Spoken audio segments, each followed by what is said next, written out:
പ്രമുഖ മത്സ്യബന്ധന വ്യാപാര ഗ്രാമമെന്ന നിലയിൽ അരൂരിൻ്റെ ഖ്യാതിക്ക് പതിറ്റാണ്ടുകളുടെ പഴക്കമുണ്ട്. കൊച്ചി, ആലപ്പുഴ നഗരങ്ങളെ ബന്ധിപ്പിക്കുന്ന പ്രധാന കവാടമായ അരൂരിൻ്റെ വികസന പാതയിലൂടെ ഒരു യാത്ര.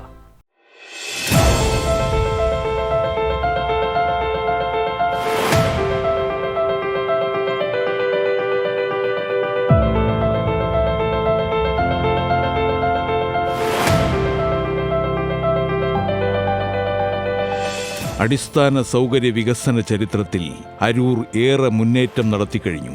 പാലങ്ങളും ഉന്നത നിലവാരമുള്ള റോഡുകളും ആരോഗ്യ വിദ്യാഭ്യാസ രംഗങ്ങളിലെ പുരോഗതിയുമെല്ലാം അരൂരിനെ മറ്റ് മണ്ഡലങ്ങളിൽ നിന്നും വ്യത്യസ്തമാക്കുന്നു.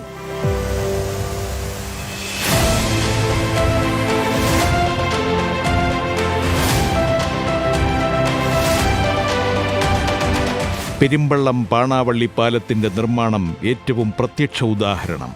106.07 കോടി രൂപ ചെലവഴിച്ച് നടപ്പാക്കുന്ന പദ്ധതിയിലൂടെ പെരുമ്പളം ദ്വീപ് നിവാസികൾ അനുഭവിക്കുന്ന യാത്രാ ദുരിതങ്ങൾക്ക് കൂടിയാണ് പാലത്തിലൂടെ പരിഹാരമാകുന്നത്.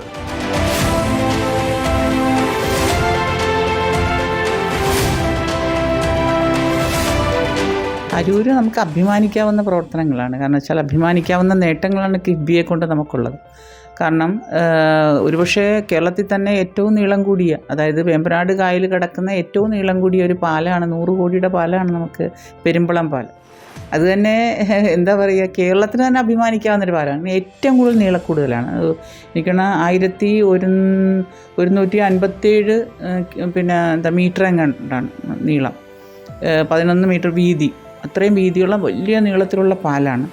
അപ്പോൾ അത് തന്നെ മഴവിൽ ആകൃതിയിലുള്ള പാലാണ്. വളരെ മനോഹരമായൊരു പാലാണ്. 2016-17 കാലഘട്ടത്തിൽ കല്ലിട്ടതാണ്. അന്ന് എനിക്ക് തോന്നുന്നത് മുഖ്യമന്ത്രിയാണ് കല്ലിട്ടത്. പിന്നെ പൊതുമരാമത്ത് മന്ത്രി അന്ന് ജി സുധാകരനാണ്. ഇവിടുത്തെ MLA ആരിഫ് സാറായിരുന്നു. അതുപോലെ ഫിനാൻസ് മിനിസ്റ്റർ തോമസ് ഐസക് സാറായിരുന്നു. അപ്പോൾ ഇവരെല്ലാവരും കൂടെ ചേർന്ന് കൊണ്ടുവന്ന വലിയൊരു പ്രൊജക്റ്റാണ്. അത് നമുക്ക് നാടിനെ അഭിമാനിക്കാവുന്നത്. അത് ഊരാളുങ്കലാണ് എൻ്റെ വർക്ക് ചെയ്തുകൊണ്ടിരിക്കുന്നത്. അതിപ്പോൾ പൂർത്തിയായി. ഇനിയിപ്പോൾ ഉടനെ അതിന് ഉദ്ഘാടനം ഈ മാസം ലാസ്റ്റോടുകൂടെ ഉദ്ഘാടനം ചെയ്യപ്പെടും.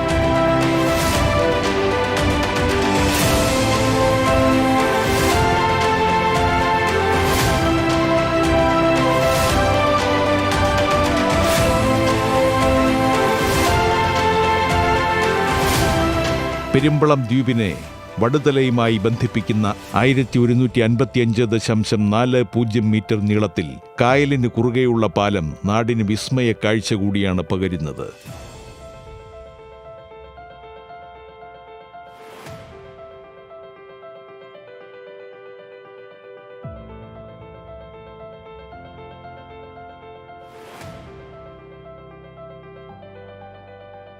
വികസന പാതയിൽ മറ്റൊരു നാഴികക്കല്ലായി നെടുമ്പക്കാട് പാല നിർമ്മാണ പദ്ധതിക്ക് 21.22 കോടി രൂപയാണ് വകയിരുത്തിയിരിക്കുന്നതെന്ന് മണ്ഡലം MLA ദലീമ ചൂണ്ടിക്കാട്ടുന്നു.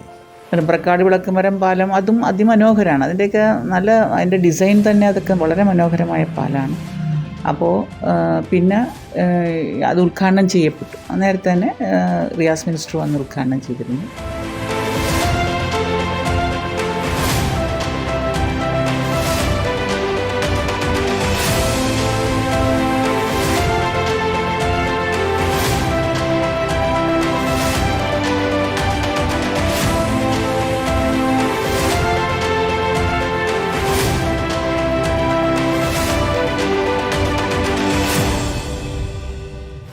കാക്കത്തുരുത്ത് പാലം, അതിൻ്റെ സ്ഥലമെടുപ്പെല്ലാം കഴിഞ്ഞു, പൈസ കൊടുത്തു കഴിഞ്ഞു. ഇനിയിപ്പോൾ പാലത്തിൻ്റെ പെട്ടെന്ന് സ്പീഡപ്പ് ആക്കുന്നുണ്ട്. അതുപോലെ തന്നെയാണ് പിന്നെ വയലാർ ഇൻഫോ പാർക്ക് പാലം, കിഫ്ബിയുടെ പ്രോജക്റ്റാണ് നമ്മുടെ.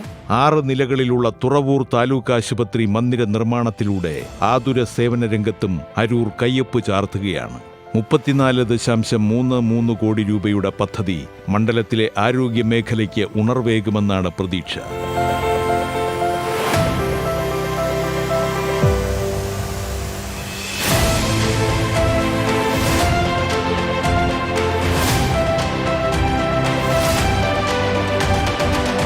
നാഷണൽ ഹൈവേയുടെ അരിയിലായിട്ട് കിടക്കുന്ന ഒരു ഹോസ്പിറ്റലാണ്. എല്ലാവർക്കും വിശ്വാസം ആർജിച്ച ഒരു ഹോസ്പിറ്റലാണ്. കാരണം ഏത് അപകടങ്ങൾ ഉണ്ടാകുമ്പോഴും പെട്ടെന്ന് ഓടിക്കയറുന്നത് അങ്ങോട്ടാണ്. 15 ഡയാലിസിസ് യൂണിറ്റ് ഇരുന്ന് നിരന്തരം ഡയാലിസിസ് ചെയ്തുകൊണ്ടിരിക്കുകയാണ്. 150ഓളം 160ഓളം പേഷ്യൻറ്റിനെ ഡെയിലി ഡയാലിസിസ് ചെയ്തുകൊണ്ടേയിരിക്കുക. ഗൈനക്കോളജി എന്താ പറയുക, എല്ലാ സൗകര്യങ്ങളോടും കൂടിയുള്ള ഗൈനക്കോളജി ഉണ്ട്. അപ്പോൾ ഇതിലൊന്നും സാധാരണക്കാർക്ക് എന്ന് പറഞ്ഞാൽ 5 പൈസ ഇല്ലാതെ അവിടെ ചെയ്യാൻ പറ്റുന്ന സാഹചര്യങ്ങളാണ് അവിടെ ഒരുക്കിയിരിക്കുന്നത്. കിഡ്നി അടിച്ചു പോകുന്ന ഒരു വ്യക്തി മറ്റൊരു ഹോസ്പിറ്റലിൽ ചെന്ന് ചികിത്സിക്കാനാണെങ്കിൽ നമ്മൾ ചിന്തിക്കുക കുടുംബം വിറ്റുപോകും. അപ്പം എന്ന് വെച്ച് എല്ലാവരെയും അതിൽ ഉൾപ്പെടുത്താൻ നമുക്ക് സാധിക്കില്ല. അവിടെ രജിസ്റ്റർ ചെയ്തിട്ടാണ് അനേകം മനുഷ്യരുണ്ട്. അതിൽ പ്രയോറിറ്റി ലിസ്റ്റ് അനുസരിച്ച് അവരെടുത്തുകൊണ്ടാണ് ഈ ഡയാലിസിസ് നടന്നുകൊണ്ടിരിക്കുന്നത്. അത് തന്നെയല്ല എല്ലാവരുടെ വിശ്വാസം ആർജിച്ചൊരു ഹോസ്പിറ്റലാണ്. അപ്പോൾ ആ ഹോസ്പിറ്റലിനെ വളർത്തുവാൻ ശ്രമിക്കുന്നതിൻ്റെ ഭാഗമാണ് ഈ 54 കോടിയുടെ കിഫ്ബി ഫണ്ട്. മനസ്സിലായില്ലേ? അപ്പോൾ അത്രയും വലിയ കെട്ടിടം ഉയർന്ന് അത് പൂർത്തിയാകാൻ പോകുന്നു. ഇപ്പോൾ ഈ മാസം തന്നെ ലാസ്റ്റോടുകൂടി അത് ഉദ്ഘാടനം ചെയ്യപ്പെടും. മിനിസ്ട്രി നിലയം നമുക്ക് ഡേറ്റ് തരാം എന്ന് പറഞ്ഞിട്ടുണ്ട്. നമുക്ക് കത്ത് കൊടുത്തു കഴിഞ്ഞു. അത് വന്നു കഴിയുമ്പോൾ അതിൻ്റെ അടിസ്ഥാന സൗകര്യങ്ങൾ, കൂടുതൽ പോസ്റ്റ് ക്രിയേഷൻസ്, അതായത് കൂടുതൽ എന്താ പറയുക, ജോലിക്കാരെ നിയമിക്കുക, ഇതെല്ലാം വരും. ഡോക്ടേഴ്സ് വരും. അതിൻ്റെ സൗകര്യങ്ങളെല്ലാം പറഞ്ഞു. കാരണം ഇത്രയും വലിയ കെട്ടിടങ്ങൾ വരുമ്പോൾ അതിൻ്റേതായ സൗകര്യങ്ങൾ ഒരുക്കണമല്ലോ ഗവൺമെൻറ്. അപ്പോൾ ഇത്രയും വലിയ കെട്ടിടങ്ങൾ ജനങ്ങൾക്ക് വേണ്ടി കാഴ്ചവെച്ചെങ്കിൽ മറ്റുള്ള അടിസ്ഥാന സൗകര്യങ്ങളും അവിടെ ഗവൺമെൻറ് ചെയ്യും.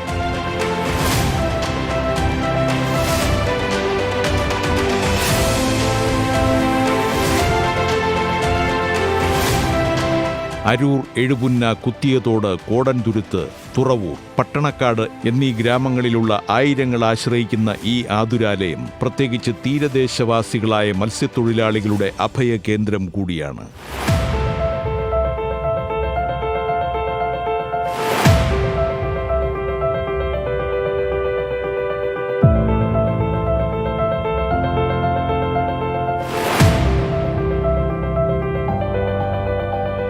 വിദ്യാഭ്യാസ രംഗത്തും ചരിത്രപരമായ മുന്നേറ്റം നടത്തുവാൻ അരൂരിന് കഴിഞ്ഞു.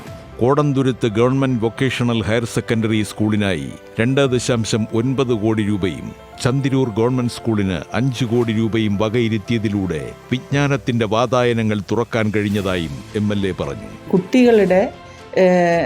കുട്ടികളുടെ മേഖലയെ വിജയിപ്പിക്കുവാനുള്ള പരിശ്രമമാണ് ഗവൺമെൻറ് നടത്തുന്നത്. അപ്പം അതുമായിട്ട് ബന്ധപ്പെട്ട് വിദ്യാഭ്യാസ മേഖലയ്ക്ക് വളരെയധികം പ്രോത്സാഹനമാണ്. ഇപ്പം ഞാൻ വന്നതിന് ശേഷം 20 സ്കൂളുകളാണ് എൻ്റെ മണ്ഡലത്തിൽ. MLA ഫണ്ടാവട്ടെ, കിഫ്ബി ഫണ്ടാവട്ടെ, അല്ലെങ്കിൽ ബഡ്ജറ്റ് ഫണ്ടാവട്ടെ, ഇതെല്ലാം വെച്ചുകൊണ്ട് ഞാൻ വന്നതിന് ശേഷം 20 സ്കൂളുകൾ. അപ്പോൾ അതിന് മുന്നേ എത്ര സ്കൂളുകൾ നടന്നിട്ടുണ്ടാവും? നമ്മൾ ആ ഒരു 10 വർഷക്കാലം എടുത്താണ്. ഞാൻ 5 വർഷമല്ലേ ആയിട്ടുള്ളൂ.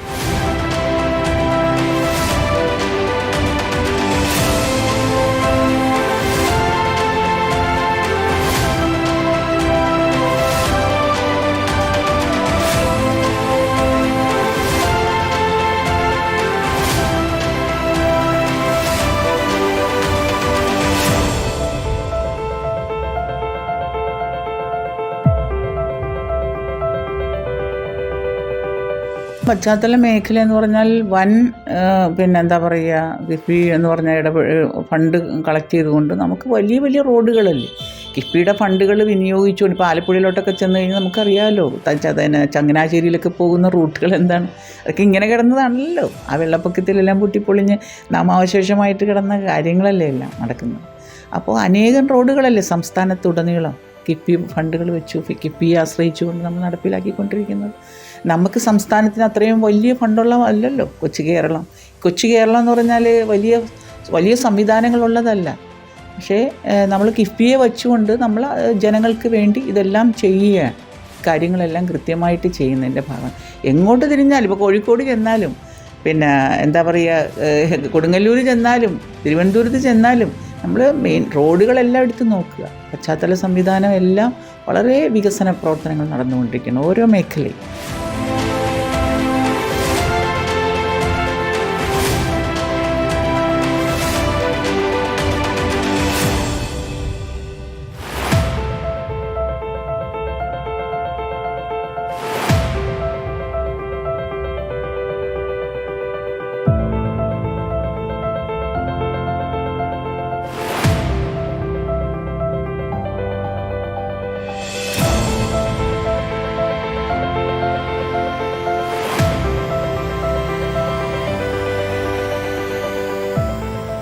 നിരന്തരം പ്രകൃതി ദുരന്തങ്ങൾ അനുഭവിക്കുന്ന പ്രതിഭാസങ്ങൾക്ക് ശാശ്വത പരിഹാരം കാണുവാനുള്ള കർമ്മ പദ്ധതികളും പ്രാവർത്തികമാക്കുവാൻ പദ്ധതികൾക്ക് രൂപം നൽകുന്നുണ്ട്.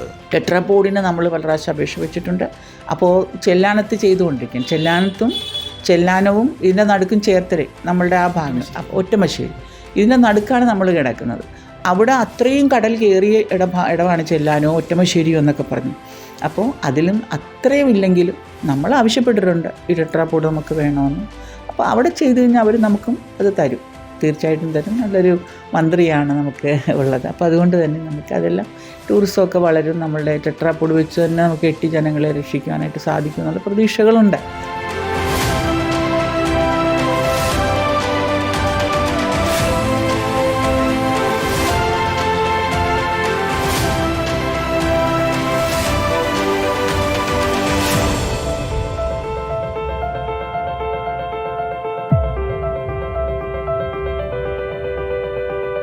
എല്ലാം കംപ്ലീറ്റ് ആണെന്നൊരിക്കലും ഞാൻ പറയത്തില്ല. പക്ഷേ മാക്സിമം ഈ ഒരു കാലഘട്ടം എന്ന് പറഞ്ഞാൽ ഇതൊന്നും നടപ്പിലാകാൻ സാധ്യതയില്ലാത്തൊരു കാലഘട്ടമാണ്.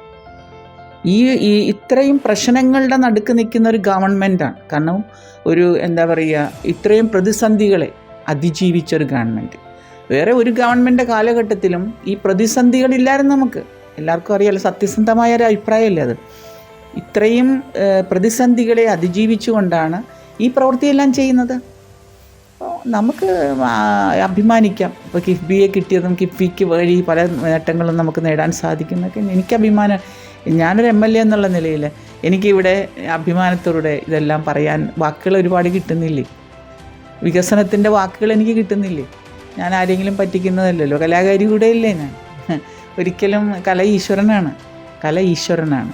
ഒരിക്കലും നമ്മൾ ആരെയും ചതിക്കാനോ വഞ്ചിക്കാനോ ഒന്നുമല്ല. ജനങ്ങൾക്ക് കാണാം, ഇവിടെ നടക്കുന്ന വികസനങ്ങളെല്ലാം ജനങ്ങൾ കാണുന്നുണ്ട്, കണ്ണുകൾക്ക് കാണാം. ഇപ്പോൾ പ്രസംഗത്തിലൂടെ അവതരിപ്പിച്ച് മറ്റുള്ളവരെ പറ്റിക്കേണ്ട കാര്യം നമുക്കില്ല.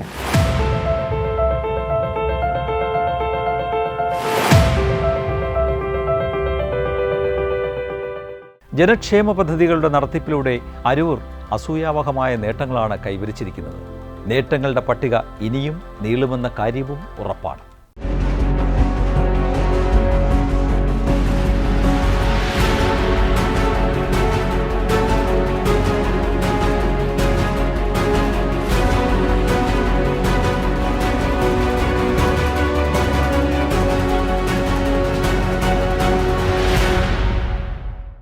മീനച്ചിലാർ തഴുകിയൊഴുകുന്ന പാലാപ്പട്ടണം വാണിജ്യ കാർഷിക സമ്പത്തുകളാൽ സമ്പന്നമാണ്.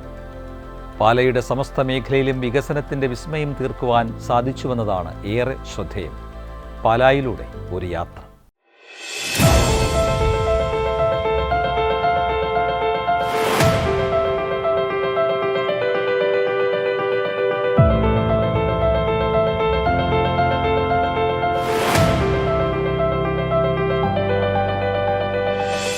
സാമൂഹ്യരംഗത്തും വിദ്യാഭ്യാസ ആരോഗ്യ മേഖലകളിലും വലിയ മുന്നേറ്റങ്ങളാണ് പാല പടുത്തുയർത്തിയത്.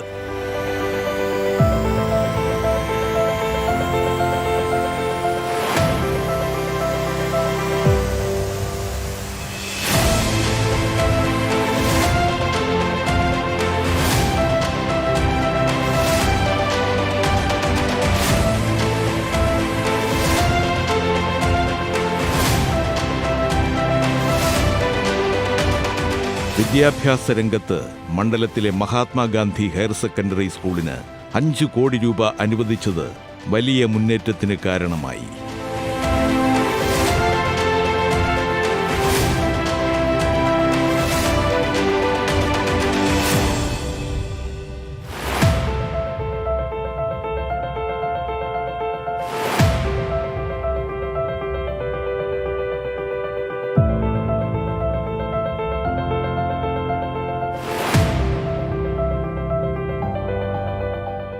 കഴിഞ്ഞ 10 വർഷമായി കേരളം അഭൂതപൂർവമായ വികസനം നേടി വരികയാണ്. അത് വളരെ മനഃപൂർവ്വമായ ഉണ്ടായ ഒരു സംഭവമാണ്. ഒരു ഭരണത്തിൽ വരുമ്പോൾ ആ പ്രദേശത്തെ ജനങ്ങൾക്ക് ഏതെല്ലാം കാര്യങ്ങളിൽ അവർക്ക് ജീവിത സൗകര്യമുണ്ടാവണം, അവരുടെ ദൈനംദിന ജീവിത പശ്ചാത്തലം മെച്ചപ്പെടണം, അവർക്ക് തൊഴിൽ ലഭിക്കണം, സമൂഹത്തിലെ എല്ലാ വിഭാഗം ജനങ്ങൾക്കും ആ ഭരണം കൊണ്ട് പ്രയോജനമുണ്ടാവണം എന്ന് വളരെ കാലേക്കൂട്ടി ചിന്തിച്ച് ചർച്ചകൾ നടത്തി വികസന കോൺഗ്രസ്സുകൾ നടത്തിയിട്ടാണ് ഈ ഭരണ നിർവഹണം നടത്തിയിട്ടുള്ളത്. അത് വലിയ വികസനങ്ങളും ചെറിയ വികസനങ്ങളുമാണ്.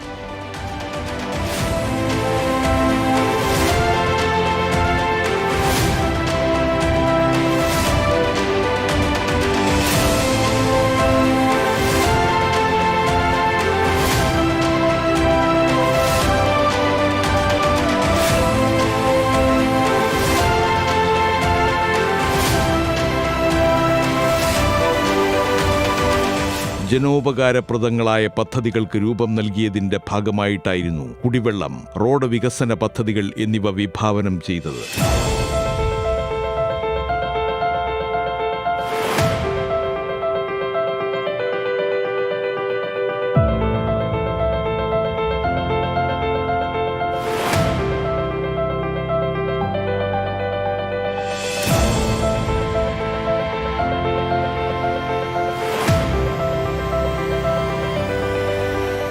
കുടിവെള്ള പദ്ധതിക്കായി 60 കോടി രൂപ വിനിയോഗിച്ചുകൊണ്ടാണ് ജനങ്ങളുടെ ദാഹമകറ്റുവാൻ നടപടി സ്വീകരിച്ചത്.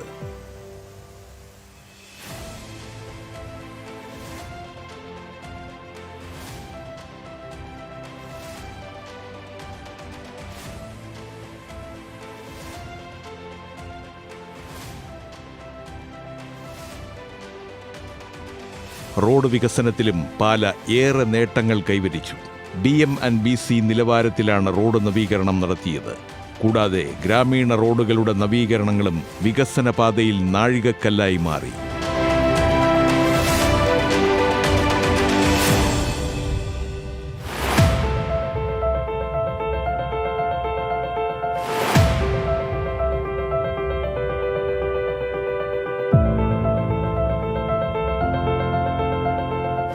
ഏറ്റവും തിരക്കേറിയ ഏറ്റുമാനൂർ പൂഞ്ഞാർ ഹൈവേയിൽ ചെറുപ്പുങ്കൽ മുതൽ ഭരണങ്ങാനം വരെയുള്ള റോഡ് ഭരണാനുമതി ലഭ്യമാകുന്ന മുറയ്ക്ക് നിർമ്മാണം ആരംഭിക്കുവാനും ലക്ഷ്യമിടുന്നു.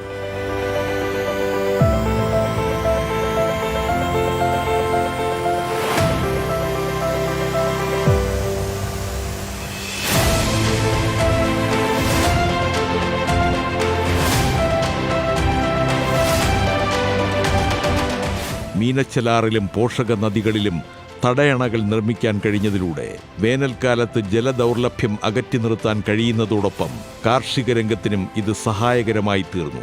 അതുപോലെ പാലായിലെ ഗവൺമെൻറ് ആശുപത്രി എന്ന് പറയുന്നത് താലൂക്ക് ആശുപത്രി അപ്പുറത്തേക്ക് ജില്ലാ ആശുപത്രിയുടെ മെഡിക്കൽ കോളേജ് തലത്തിലേക്ക് എല്ലാവിധ സൗകര്യങ്ങളും കൂടി ഇപ്പോൾ അടുത്ത കാലത്ത് അവിടെ 25-30 കോടി രൂപ മുടക്കി അവിടെ ക്യാൻസർ ചികിത്സയ്ക്കുള്ള കെട്ടിടങ്ങളും അതിൻ്റെ എക്യുപ്മെൻറ്റ്സും ഇൻസ്റ്റാൾ ചെയ്യുകയാണ്.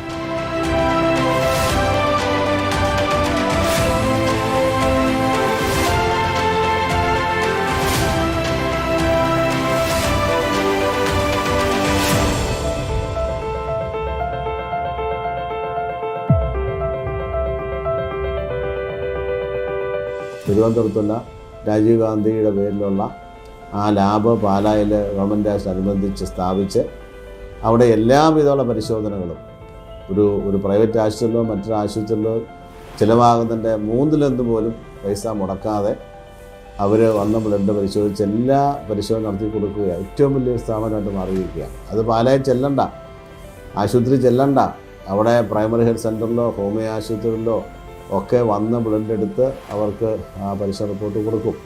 ക്യാമ്പുകൾ അവിടെ സ്ഥിരം നടത്തിക്കൊണ്ടിരിക്കുകയാണ്. അങ്ങനെ ഏറ്റവും ജനോപകാരപ്രദമായ കാര്യങ്ങൾ പാലായിലെ ഗവൺമെൻറ് ആശുപത്രിയിൽ നടക്കുകയാണ്. ജനങ്ങളെ ഏറെ ആകർഷിക്കുന്ന റിവർ വ്യൂ പാർക്കും പാലാ നഗരത്തിന്റെ ശ്രദ്ധാകേന്ദ്രങ്ങളിലൊന്നാണ്. പാലാ നഗരസഭാ സ്റ്റേഡിയത്തിന്റെ നവീകരണവും സിന്തറ്റിക് ട്രാക്ക് നിർമ്മാണവും കായിക മേഖലയുടെ കുതിപ്പിനും കാരണമായി.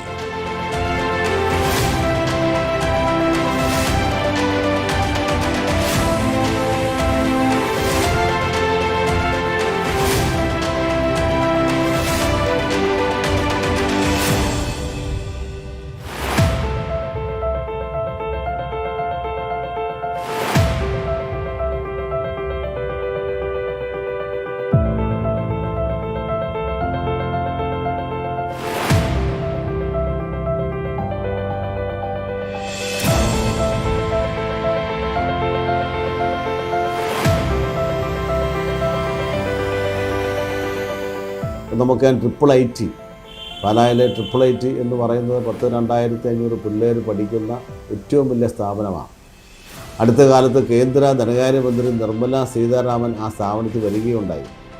കാരണം ഇന്ത്യയിലുള്ള IITകളിൽ ഏതാണ്ട് നമ്പർ 1 ഈ പാലാ IIT മാറുകയില്ല. അത് കാണാൻ വേണ്ടിയിട്ടാണ് നിർമ്മല സീതാരാമൻ വന്നത്. അത് ജോസ് കെ മാണിയുടെ സർവ്വനായിട്ടുള്ള സ്ഥാപനമാണ്. അതുപോലെ കൊല്ലങ്ങാട് സയൻസ് സിറ്റി ഏഷ്യയിലെ ഒരു പ്രധാനപ്പെട്ട സ്ഥാപനമായിട്ട് മാറിയിരിക്കുകയാണ്. ഈ ഗവേഷണ രംഗത്തും സയൻറ്റിഫിക് കാര്യങ്ങൾ കുട്ടികൾക്ക് പഠിക്കാനും കാണാനും അറിയാനും ഒക്കെ ഏറ്റവും വലിയ അവസരം ഉണ്ടാക്കിയിരിക്കുന്നു. അതുപോലെ വലിയ ഹോട്ടൽ മാനേജ്മെൻറ്റ് സ്ഥാപനം മുത്തോലിയിൽ, അതുപോലെ ഈ പാലായിലും പരിസര പ്രദേശം, പാലായിൽ നിന്ന് ഇപ്പോൾ എറണാകുളം പോകാനുള്ള കാഞ്ഞിരപ്പറ്റ റോഡോ അല്ലെങ്കിൽ തിരുവല്ലയ്ക്ക് പോകുന്ന റോഡോ ഉൾപ്പെടെ ഈ സെൻട്രൽ റോഡ് ഫണ്ട് ഏറ്റവും കൂടുതൽ വിനിയോഗിച്ച ഒരു കാലഘട്ടമാണ് ജോസ് കെ മാണി ഇന്ത്യ ആയിരുന്ന കാലഘട്ടം.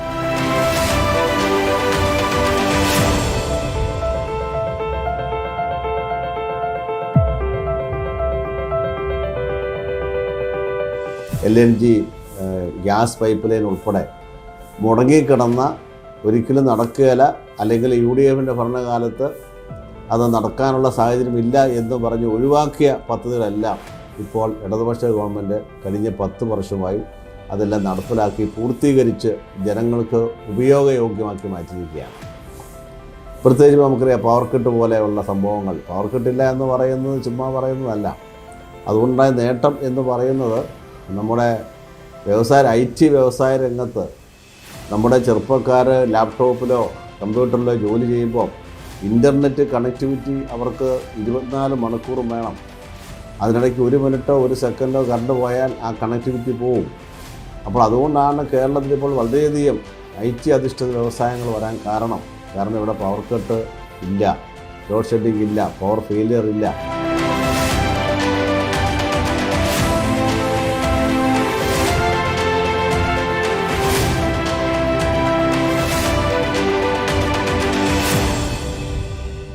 പശ്ചാത്തല വികസന സൗകര്യങ്ങൾക്കൊപ്പം നാടിന്റെ സ്പന്ദനങ്ങൾ തിരിച്ചറിഞ്ഞുകൊണ്ട് ആരോഗ്യ, വിദ്യാഭ്യാസ, കായിക മേഖലകളിലെല്ലാം പാല കയ്യൊപ്പ് ചാർത്തുകയാണ് വികസന വിസ്മയങ്ങളിലൂടെ.